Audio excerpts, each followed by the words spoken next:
દારૂ ઝડપી પાડતી છોટાઉદેપુર લોકલ ક્રાઇમ બ્રાન્ચ. છોટાઉદેપુરના બોડેલી મોડાસર ચોકડી પાસેથી ગાડીમાં શાકભાજીની આડમાં ભારતીય બનાવટનો વિદેશી દારૂની હેરાફેરી કરતા ₹4,25,040નો મુદ્દામાલ છોટાઉદેપુર લોકલ ક્રાઇમ બ્રાન્ચ દ્વારા ઝડપી પાડવામાં આવ્યો હતો.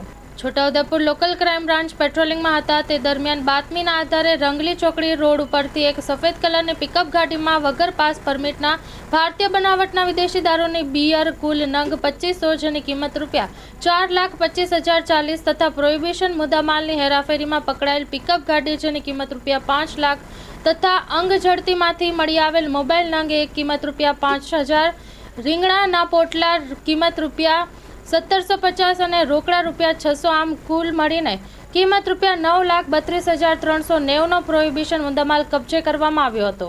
સાથે આરોપી અજય અમનસિંહ બામનિયા રહેવાસી માલી ફળિયા મધ્યપ્રદેશને પકડી પાડીને આગળની કાર્યવાહી હાથ ધરવામાં આવી છે અને બીજા આરોપીઓને પકડી પાડવા માટે છોટાઉદેપુર પોલીસે ચક્રો ગતિમાન કર્યા છે. Story report by Imran Sindhi, Chhota Udepur.